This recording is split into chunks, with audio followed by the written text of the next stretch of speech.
Jauh sebelum gema lonceng dari biara-biara Buddha dan mantra-mantra suci dari candi-candi Hindu terdengar di seantero Nusantara, bahkan sebelum para saudagar dari tanah Arab melabuhkan kapalnya sambil membawa ajaran baru, di dalam sanubari masyarakat kepulauan ini telah bersemayam sebuah keyakinan yang begitu purba dan mendalam.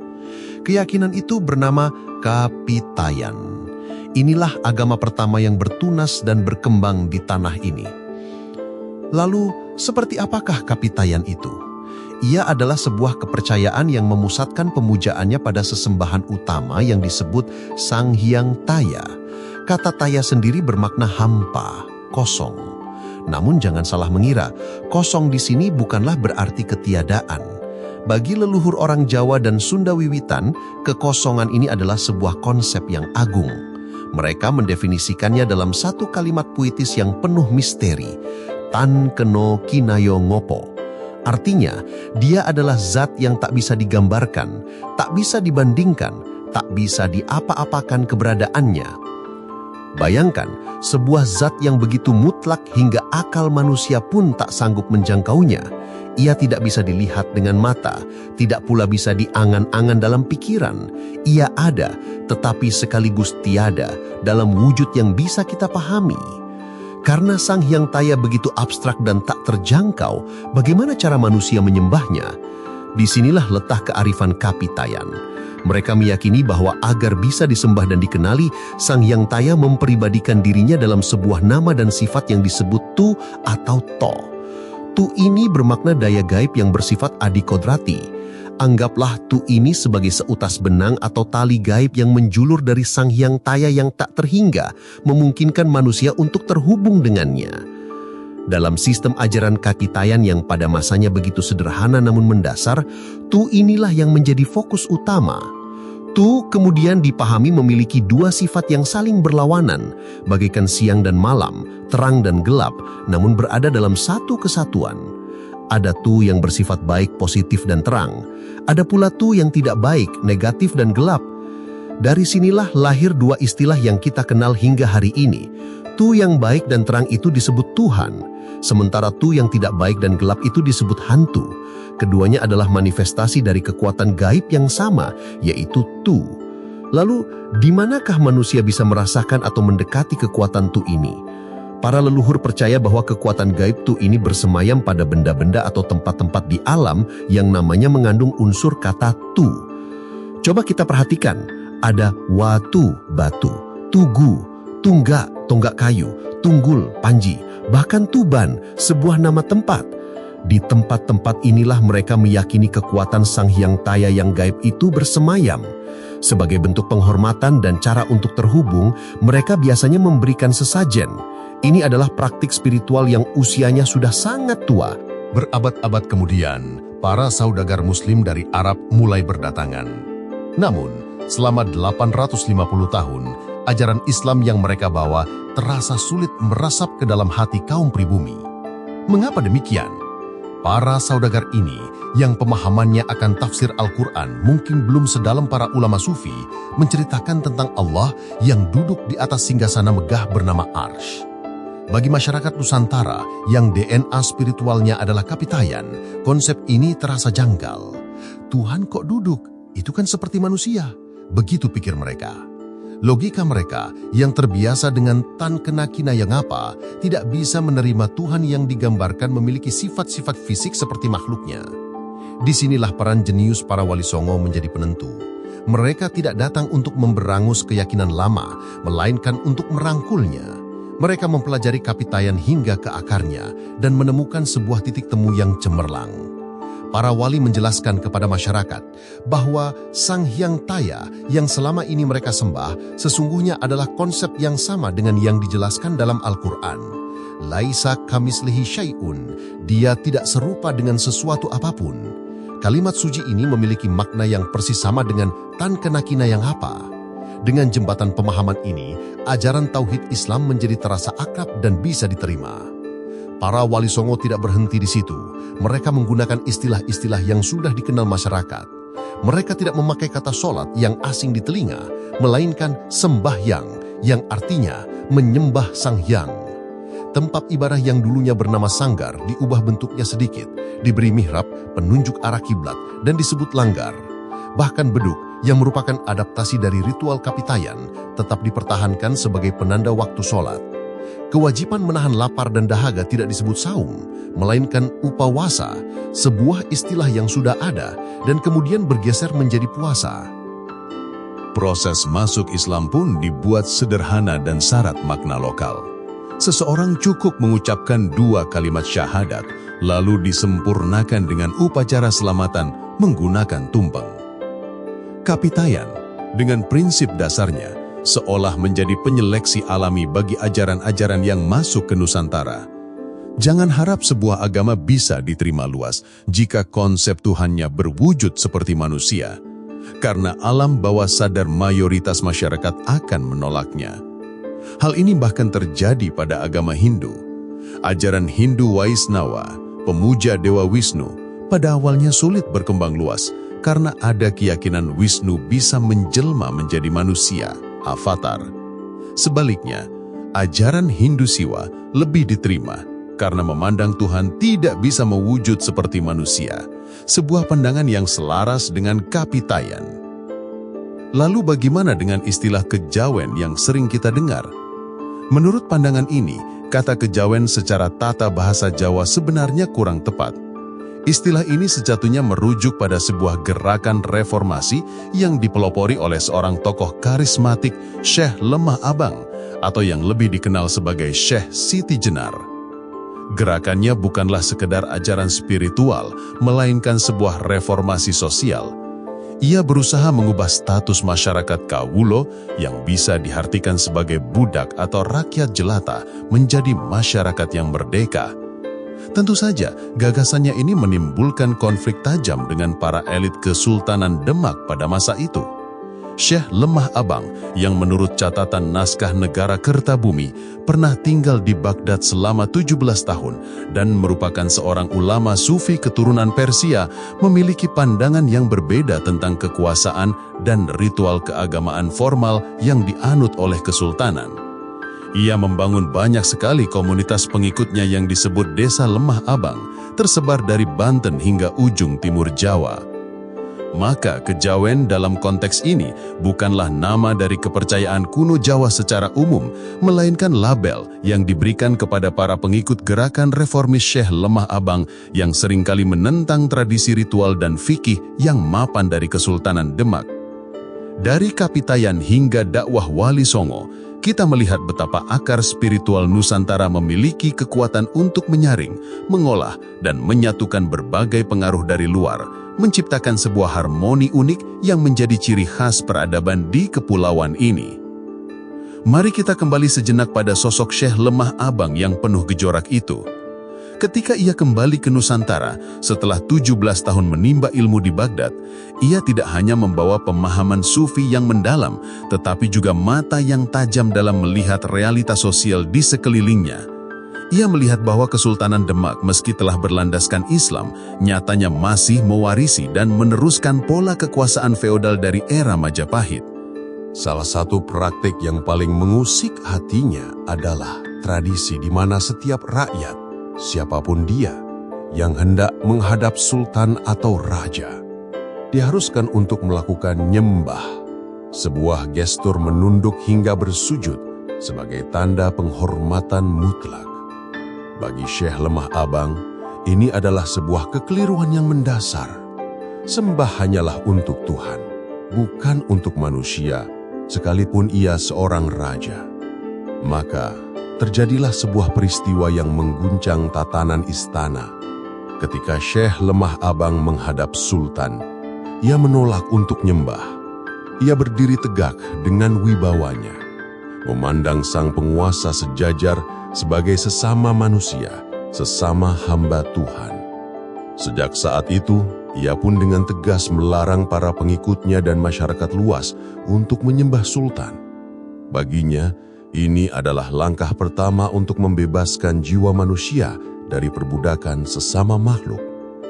Tindakan berani Syekh Lemah Abang itu bukanlah sekadar pembangkangan, melainkan cerminan dari sebuah falsafah hidup yang jauh lebih tua, yang telah mendarah daging dalam jiwa Nusantara. Inilah pokok ajaran Kapitayan yang terangkum dalam kalimat indah, Hamemayu Hayuning Bawono. Artinya, menata dan memperindah keindahan dunia. Ini adalah sebuah tugas suci untuk menjaga, merawat, dan menyempurnakan keharmonisan alam semesta. Wahai saudaraku, mari kita renungkan. Jauh sebelum era perhitungan Masehi dimulai, di tanah Jawa yang subur ini, telah ada sebuah kesadaran agung akan keesaan Tuhan. Para leluhur kita dahulu sudah sadar diri. Mereka telah sampai pada pemahaman spiritual yang mendalam jauh sebelum ajaran-ajaran baru diimpor dari Timur Tengah, India maupun Tiongkok hadir menyapa pesisir Nusantara. Bagi mereka, keyakinan bukanlah sesuatu yang untuk diperdebatkan hingga menimbulkan pertikaian, bukan pula sesuatu yang eksistensinya harus dicari-cari hingga menjadi sumber peperangan. Bagi mereka, keyakinan adalah untuk dipercaya dan dilakukan ajarannya. Titik. Oleh sebab itu, nenek moyang orang Jawa, Sunda, dan suku-suku lain di Nusantara, seperti Batak dengan Parmalimnya, Dayak dengan Keharingannya, atau Bugis dengan Tomanurung Ilaga Ligonya, telah membekali diri mereka dengan pengetahuan tentang zat tertinggi dan bagaimana cara menemukannya. Mereka tidak pernah menyembah selain kepada Tuhan yang Maha Agung. Meskipun ada konsep dewa atau batara, semua itu tetap mereka anggap sebagai makhluk ciptaan Tuhan yang tentunya tidak layak menerima sembah yang sama dengan Sang Pencipta. Tuhanlah yang mereka sebut sebagai Sang Hyang Taya, satu-satunya yang mereka yakini dan sembah. Memang benar, pada masa itu leluhur kita tidak memiliki kitab suci yang tertulis di atas kertas, namun mereka memiliki sesuatu yang tak kalah sakral, sebuah bahasa sandi yang dilambangkan dan diisiratkan dalam seluruh sendi kehidupan mereka. Ajaran-ajaran itu tertuang dalam arsitektur rumah, dalam sebilah keris, dalam lakon pewayangan, hingga dalam tata cara bercocok tanam. Semua ini memiliki pakem, sebuah aturan ketat yang dijaga turun-temurun, sehingga esensi ajarannya tidak akan pernah berubah.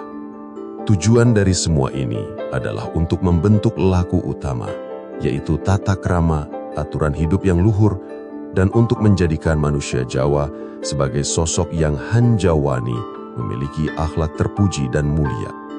Karena fondasi spiritual inilah, masyarakat Jawa tumbuh menjadi masyarakat yang cair, ramah, santun, dan terbuka. Mereka menerima dengan baik ajaran-ajaran yang dibawa kaum pendatang, baik itu Hindu, Buddha, Islam, maupun Nasrani, selama ajaran tersebut memiliki konteks yang sama, bermuara pada monoteisme, keyakinan pada Tuhan yang satu. Inilah alasan mengapa banyak agama besar dunia kemudian memilih tanah Jawa sebagai basis dakwah mereka yang subur. Sungguh, leluhur Jawa selalu memandang agama sebagai seperangkat cara pandang dan nilai-nilai luhur yang dibarengi dengan sejumlah laku, sebuah praktik atau ibadah. Ajaran mereka tidak terpaku pada aturan yang kaku, melainkan menekankan pada konsep keseimbangan alam semesta. Mereka hampir tidak pernah melakukan perluasan ajaran secara agresif, tetapi fokus pada pembinaan ke dalam diri secara rutin. Simbol-simbol yang sering kita lihat, seperti keris, pertunjukan wayang, pembacaan mantra, atau penggunaan bunga-bunga tertentu, bukanlah inti ajarannya. Itu adalah perangkat laku, ekspresi dari ajaran yang lebih dalam. Benda-benda dan ritual itu memancarkan kewingitan, sebuah wibawa magis yang sakral, yang berfungsi sebagai penanda dan pengingat akan keagungan Tuhan dan ajarannya. Namun tidak bisa dipungkiri, seiring berjalannya waktu, banyak orang termasuk beberapa penghayat ajaran itu sendiri telah salah memahami. Mereka memotong jalan, mengambil kulitnya tanpa memahami isinya. Mereka memanfaatkan simbol-simbol luhur ini untuk praktik klinik dan perdukunan, sebuah sikap yang tidak pernah ada dan tidak pernah dibenarkan dalam ajaran murni para leluhur. Itu adalah sebuah penyimpangan, sebuah degradasi dari jalan mulia Hamemayu Hayuning Bawono.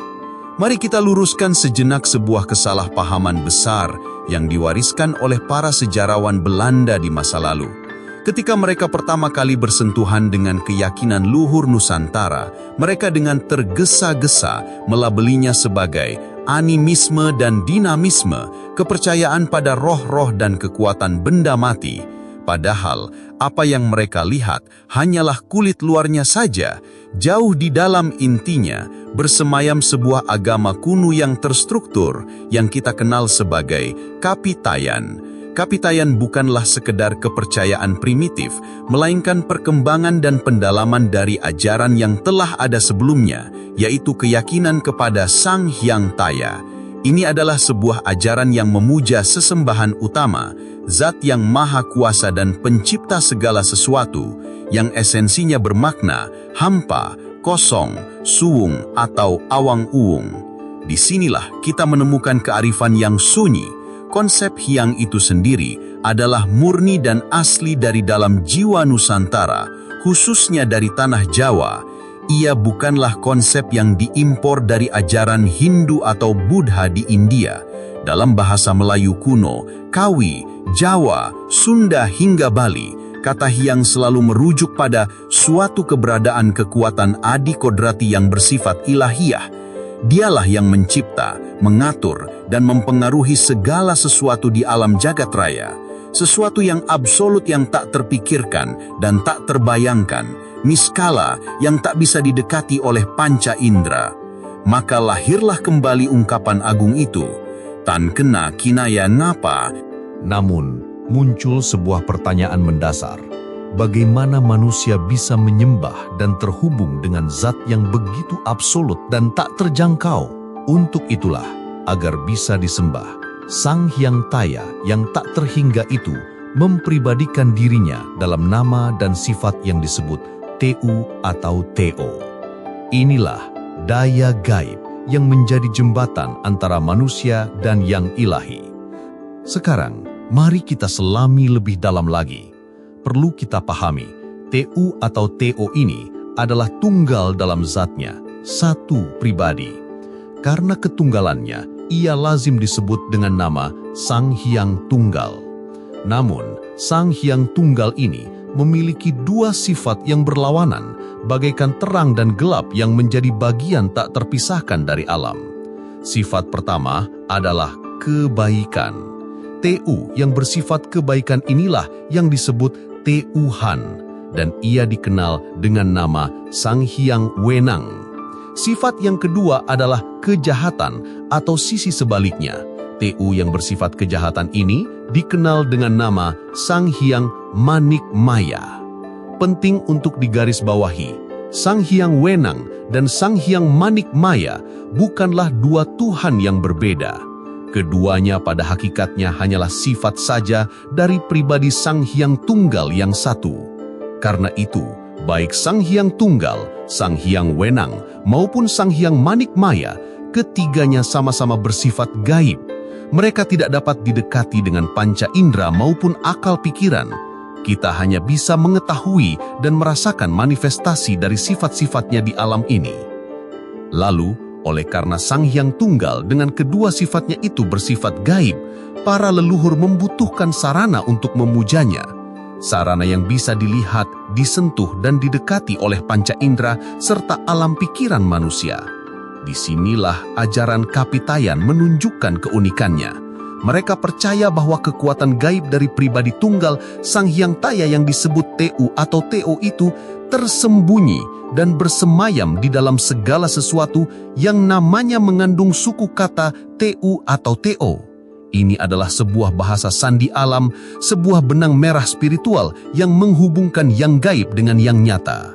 Para pengikut Kapitayan dengan kepekaan batinnya meyakini adanya kekuatan ilahiyah pada watu, batu yang kokoh dan abadi, tugu yang menjulang ke langit, tulang, kerangka yang menopang kehidupan, tunggul, panji pemersatu, tuak, minuman fermentasi yang memabukkan dan mengubah kesadaran, hingga pada tumbak, tunggak, tulup, tumbuh-tumbuhan, bahkan pintu dan untu.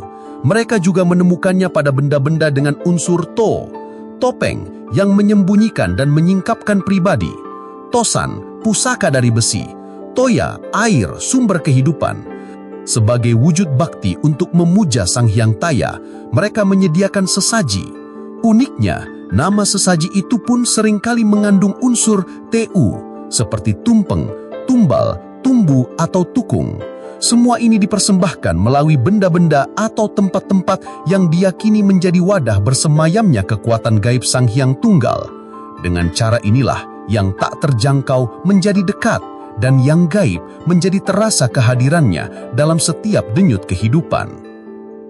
Jika dalam tradisi spiritual Islam, kita mengenal tingkatan-tingkatan ibadah seperti syariat, thariqah, hakikat, dan ma'rifat, maka dalam Kapitayan pun terdapat pemahaman serupa. Praktik mempersembahkan sesaji di tempat-tempat yang diyakini memiliki kekuatan tu atau TO adalah proses ibadah pada tingkatan syariat, sebuah laku lahiriah yang dilakukan oleh masyarakat awam sebagai jembatan untuk terhubung dengan Sang Hyang Tunggal.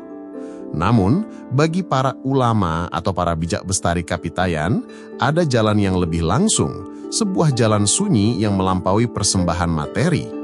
Mereka tidak lagi memerlukan perantara benda-benda. Mereka menyembah langsung kepada Sang Hyang Taya yang tak terhingga melalui sebuah koreografi spiritual, sebuah rangkaian gerak yang syarat makna. Ibadah mereka dimulai dengan tulajeng, yakni berdiri tegak lurus. Posisi ini mereka lakukan sambil menghadap ke tutuk, sebuah lubang atau celah yang menjadi simbol kehampaan ilahi. Dalam posisi ini, mereka mengangkat kedua tangan bukan untuk meminta, melainkan dengan satu niat agung untuk menghadirkan Sang Hyang Taya ke dalam tutut, yakni hati nurani mereka. Setelah mereka merasa Sang Hyang Taya yang maha goib telah bersemayam di dalam hati, langkah selanjutnya adalah menurunkan tangan dan mendekapkannya di dada. Gerakan ini disebut swadingkap, sebuah laku untuk memegang dan mengenali keakuan diri di hadapan yang mutlak. Ini adalah momen introspeksi yang hening. Setelah dirasa cukup, proses dilanjutkan dengan tungkul, yaitu membungkukkan badan menghadap ke bawah, sebuah gestur ketundukan dan kerendahan hati. Gerakan ini kemudian disusul dengan tulumpak, yakni duduk bersimpuh dengan kedua tumit menjadi penopang, sebuah posisi istirahat dalam kepasrahan. Dan akhirnya, proses ibadah ini ditutup dengan puncak penyerahan diri, yaitu tondem, bersujud, menyentuhkan dahi ke bumi, menyatukan diri dengan alam dalam kehambaan total di hadapan Sang Pencipta.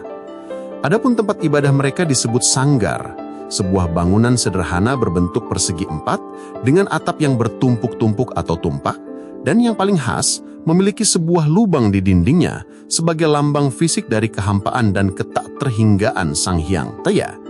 Jika Anda kesulitan membayangkannya, modelnya tidaklah jauh berbeda dengan langgar atau musola sederhana yang kita temukan di pedesaan hingga hari ini. Dari laku spiritual yang mendalam inilah, seorang hamba pemuja Sang Hyang Taya yang dianggap saleh dan telah mencapai tingkat kesucian tertentu akan dikaruniai kekuatan gaib. Kekuatan ini, seperti sifat Sang Hyang Tunggal, memiliki dua sisi. Sisi yang positif, yang membawa berkah dan wibawa, disebut tuah. Sementara sisi sebaliknya, yang membawa akibat atau hukuman bagi pelanggaran, disebut tualah. Mereka, para manusia pilihan yang telah dikaruniai tuah dan tualah inilah yang dianggap paling berhak untuk menjadi pemimpin masyarakat. Dari sinilah lahir gelar Ratu atau Datu, cikal bakal sebutan Ratu dan Datu bagi para pemimpin agung di kerajaan-kerajaan Nusantara. Bahasa PI, tanda kekuatan ilahi yang tersembunyi. Seorang Ratu atau Datu bukanlah pemimpin biasa. Seluruh gerak-gerik kehidupannya ditandai oleh PI, sebuah manifestasi dari kekuatan rahasia ilahi Sang Hyang Taya yang kini tersembunyi di dalam dirinya. PI ini meresap ke dalam setiap ucapan dan tindakannya, menjadikannya sakral. Maka, ketika seorang ratu merujuk pada dirinya sendiri, ia tidak berkata "aku", melainkan Pinakahulun, menandakan diri yang telah menjadi wadah kekuatan ilahi.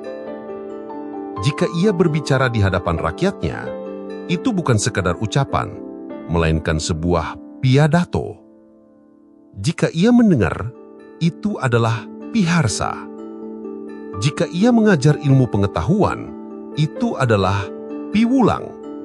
Jika ia memberi nasihat bijak, itu adalah pitutur.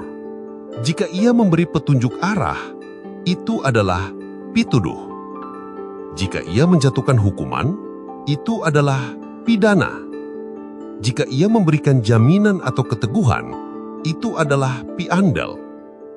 Dan kelak, ketika ia mangkat dan kembali ke asal, arwahnya disebut sebagai pitara. Dengan demikian, seorang ratu atau datu bukanlah sekedar penguasa politik. Ia adalah pengejawantahan hidup dari kekuatan gaib Sang Hyang Taya.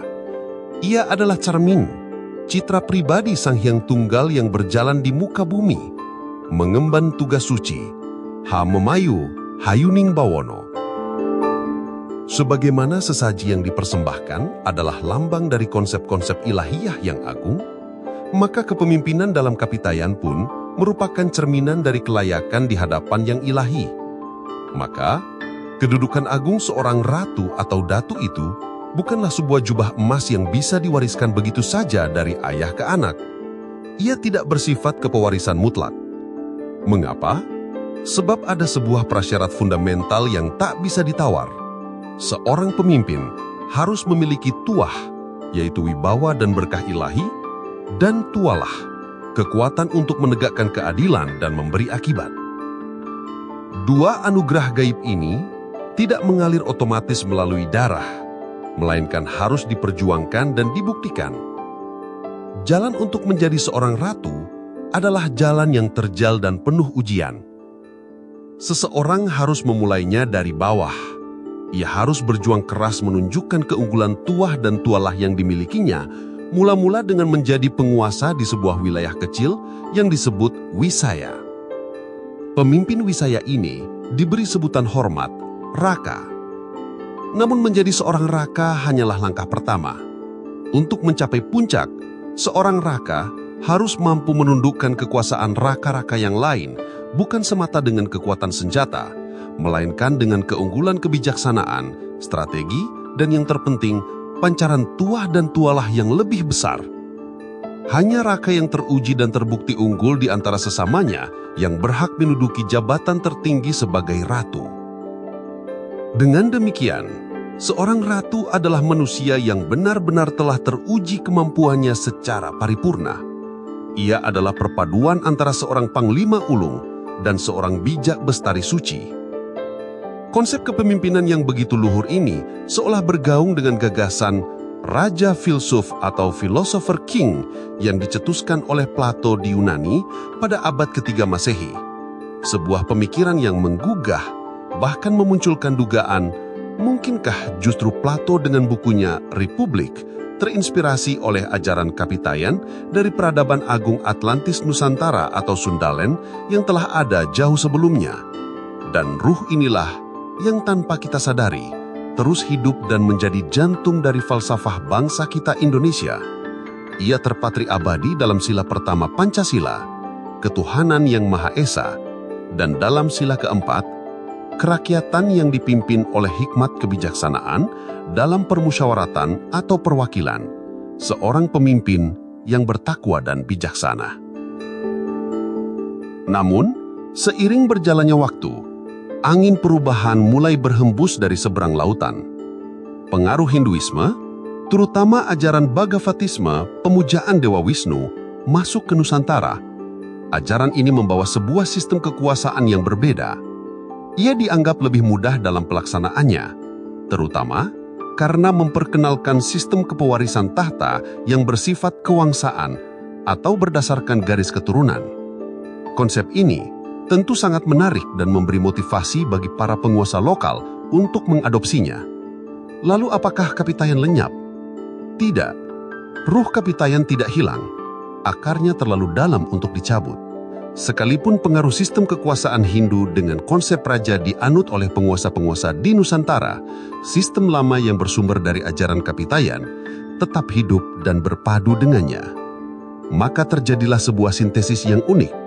Kedudukan seorang raja atau maharaja selalu ditandai dengan kedudukan ganda. Secara politik, ia adalah seorang raja. Namun secara spiritual, ia tetaplah seorang ratu atau datu. Jejak-jejak yang tak terhapuskan dari dualitas ini bisa kita lihat hingga sekarang. Seorang raja dipastikan memiliki tempat khusus yang disebut keraton atau kedaton dari kata datu, yang bukan sekedar istana, melainkan pusat kekuatan spiritual. Di samping itu, seorang raja selalu ditandai oleh kepemilikan atas benda-benda pusaka yang diyakini memiliki kekuatan gaib. Benda-benda yang namanya mengandung unsur tu atau to, sebuah watu keramat, sebilah pembak pusaka, sebuah tunggul pemersatu, atau tosan aji, pusaka dari besi lainnya. Karena memang sistem kekuasaan di Nusantara, bahkan setelah berabad-abad, tetap mensyaratkan bahwa di balik mahkota seorang raja harus bersemayam ruh seorang ratu yang memiliki benda-benda bertuah sebagai bukti nyata hubungannya dengan yang maha gaib. Namun roda zaman tak pernah berhenti berputar dan keadaan dunia pun berubah dengan drastis. Disinilah terbentang sebuah kisah yang ironis. Agama Kapitayan, sang tuan rumah peradaban yang ramah dan terbuka, justru berulang kali mengalami tekanan hebat dari para tamu yang disambutnya. Pada zaman kerajaan Kadiri misalnya, para penganut ajaran Hindu yang berhasil merangkul lingkar kekuasaan pada saat itu mulai menekan golongan Kapitayan. Mereka yang setia pada ajaran leluhurnya terpaksa tersingkir, menyingkir, dan mencari suaka di tempat-tempat sunyi seperti lereng Gunung Klotok dan Gunung Wilis. Hingga hari ini, artefak-artefak peninggalan Kapitayan masih banyak tersebar di sana menjadi saksi bisu dari sebuah eksodus spiritual. Tragisnya lagi, sebagian dari peninggalan berharga itu diangkut oleh kaum penjajah ke Leiden, Belanda. Dan dalam sebuah putaran takdir yang paling getir, aliran kepercayaan yang berakar dari sana, Hasoko Jowo, justru kini bermarkas dan berkembang di Leiden, jauh dari tanah kelahirannya. Pola yang sama terulang kembali di zaman kerajaan Tumaper atau Singasari. Kelompok penganut Hindu Buddha yang berkuasa saat itu juga menekan hebat kelompok Kapitayan, memaksa mereka mengungsi dan mencari perlindungan di pesisir selatan Tanah Jawa yang terpencil. Selanjutnya, di zaman Kesultanan Demak, penganut agama Islam yang melakukan penetrasi dan dakwah yang meskipun di tangan Wali Songo berjalan dengan sangat bijaksana, pada perkembangannya juga turut menekan ruang gerak ajaran asli ini. Sebuah tekanan yang jejaknya bahkan masih bisa kita rasakan hingga sekarang. Dan yang terakhir, di zaman kolonial, penganut agama Nasrani mendapat tempat yang elit dalam struktur sosial kemasyarakatan. Sekali lagi menempatkan keyakinan asli Nusantara di posisi yang kian terpinggirkan. Sungguh, jika Anda mau bertanya seberapa ramah dan seberapa besar pengorbanan suatu peradaban dalam menerima perubahan, jawaban itu mungkin hanya milik peradaban Tanah Jawa di Nusantara. Bayangkan sejenak, andai saja para leluhur itu bersekikuh pada keyakinan mereka sendiri dan mengabaikan nilai-nilai universal yang mereka pahami, saya amat yakin bahwa tidak akan ada ajaran agama impor yang begitu mudahnya masuk di Tanah Jawa, apalagi tanpa pertumpahan darah yang berarti.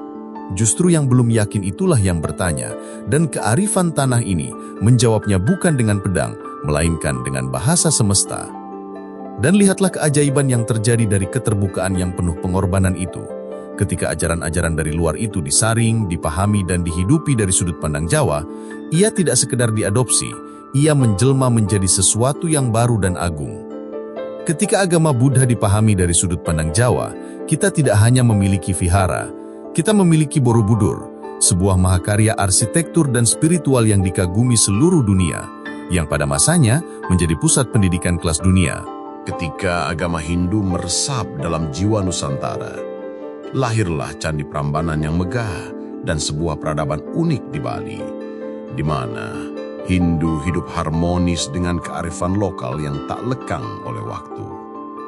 Kemudian, ketika agama Islam tiba dan didekati dengan kebudayaan, lahirlah para Wali Songo, ulama-ulama kelas wahid di Asia Tenggara yang metode dakwahnya menjadi teladan. Dan kini, dari rahim peradaban inilah timbul sebuah konsep yang dikenal dunia dengan sebutan Islam Nusantara, sebuah wajah Islam yang ramah, damai, dan berbudaya. Inilah buah dari sebuah kearifan kuno.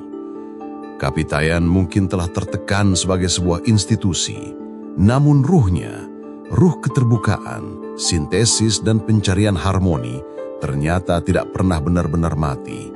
Ia hanya bertransformasi, memberi jiwa pada setiap tamu yang datang dan mengangkat mereka menjadi sesuatu yang lebih indah. Tapi, disinilah titik benturan itu terjadi. Disinilah gesekan peradaban terasa paling nyata, yaitu ketika ajaran-ajaran luhur itu dijalankan dengan kaku, beku, dan menuntut untuk harus sama persis seperti di tanah aslinya, di mana ia pertama kali diturunkan. Ketika muncul anggapan bahwa kesempurnaan beragama adalah dengan menjiplak mentah-mentah adat dan budaya dari negeri di seberang lautan, maka jawabannya adalah salah besar. Mengapa? Karena tata nilai agama itu pada hakikatnya bersifat universal, melintasi batas-batas geografis dan etnis, sedangkan adat dan budaya adalah anugerah khusus yang diberikan pada suatu komunitas di lokasi tertentu. Maka jangan pernah bermimpi untuk bisa hidup dalam kesempurnaan jika memaksakan sesuatu, terutama keyakinan, tanpa menyatupadukannya dengan kultur dan karakter bangsa setempat. Sebab getaran semestanya, baik yang nyata maupun yang gaib, akan melawan dengan hebat. Akan ada hukum alam, sebuah karma kosmis bagi siapa saja yang keliru, yang bersikap tidak adil dan tidak bijaksana kepada sesama dan kepada tanah yang dipijaknya. Dan disinilah kita harus berhenti sejenak dan bertanya dengan hati nurani kita. Tuhan adalah Sang Maha Kuasa, Maha Mengetahui dan Maha Bijaksana. Lantas, mengapa masih saja ada orang yang berani mengkerdilkan keperkasaannya itu? Mengapa ada yang berani berbisik, bahkan berteriak dengan keyakinan sempit, Tuhan hanya paham bahasa atau cara kami saja? Sungguh sebuah keanehan yang memilukan. Namun, di tengah riak-riak zaman ini, ada sebuah janji, sebuah gema dari masa lalu yang bergaung menuju masa depan. Akan tiba waktunya di tanah Nusantara ini bangkit kembali ajaran kuno yang pernah berjaya di masa silam. Bukan hanya di tanah Jawa, tetapi membawa pengaruh bagi seluruh dunia. Ajaran itu sangat indah karena di dalamnya terdapat aturan hidup yang menuhankan Tuhan yang satu, mengabdi kepada Zat yang Maha Mulia, dan tunduk hanya kepada Dia yang Maha Kuasa, sebagaimana yang telah dikabarkan di dalam kitab suci semua agama besar dunia. Wahai saudaraku, semoga dari seluruh kisah ini kita bisa tetap menjadi pribadi yang merdeka. Merdeka dari penjara pikiran yang picik dan dari fanatisme yang buta, karena dua hal itulah yang hanya akan mendatangkan kesusahan. Bahkan, jika terus dipertahankan, maka kehidupan pun akan semakin kacau, sebab kepicikan dan fanatisme itu sendiri adalah sumber dari segala kebodohan. Bersikaplah bijaksana, dengan disertai hati yang lapang seluas samudra, karena hanya dengan begitulah tujuan kita hidup di dunia ini akan tercapai, yaitu menjadi rahmat, menata keindahan, dan menjaga keharmonisan semesta. Hamemayu Hayuning Bawono. Sekian dari kami, apabila banyak kesalahan, mohon maaf yang sebesar-besarnya. Al-haqqu mir rabbika falatakunanna minal mumtarin. Wassalamualaikum warahmatullahi wabarakatuh.